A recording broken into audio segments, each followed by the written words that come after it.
हळदीची जागतिक बाजारपेठ म्हणून ओळखल्या जाणाऱ्या सांगलीच्या कृषी उत्पन्न बाजार समितीमध्ये आज अक्षय तृतीयेच्या मुहूर्तावर हळदीच्या मुहूर्ताचे सौदे पार पडले।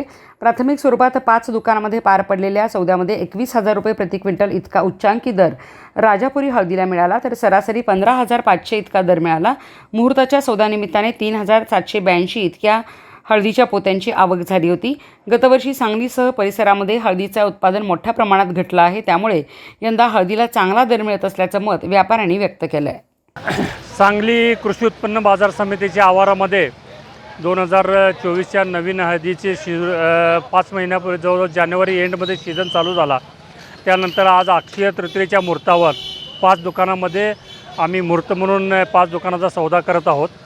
आज सांगली कृषी उत्पन्न बाजार समितीच्या ह्या नवीन वर्षाच्या सीझनमध्ये जवळजवळ 6,40,000 ते 6,50,000 पोती हळद आत्ता खपून गेलेली आहे।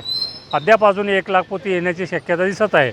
एकंदरीत गेल्या वर्षापेक्षा सांगली कृषी उत्पन्न बाजार समितीमध्ये 2-1 लाख पोत्याचं अंदाजे पीक कमी आलेलं दिसत आहे। गेल्या वर्षी जून महिन्यामध्ये पावसाचं प्रमाण फार कमी होतं आणि गेल्या 4 वर्षापूर्वी हळदीचे दर कमी होते, त्यामुळं शेतकऱ्यांनी लागवड कमी केली आणि त्याचा परिणाम म्हणून पीक कमी आलेलं आहे।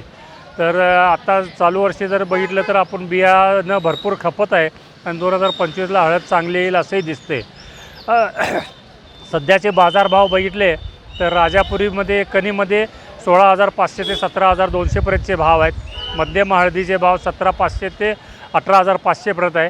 उत्तम लगडी दर्जाचे हळद आहे ते 20,500 ते 21,000 पर्यंतचे भाव आज निघालेले आहेत। शेतकरी या भावामध्ये खुश आहे आणि व्यापाऱ्यांनाही या सीझन चांगला चालला आणि व्यवस्थित रोजचं मार्केटिंग होत गेलं, त्यामुळं मार्केट कमिटी, खरेदीदार, आडते व्यापारी यामध्ये येणारे संबंधित सर्व घटक समाधानी आहेत आणि असंच समाधानी काम परत पुढच्या वर्षी चालावं अशी गणपतीचरणी अक्षय तृतीयेच्या निमित्तानं प्रार्थना करतो।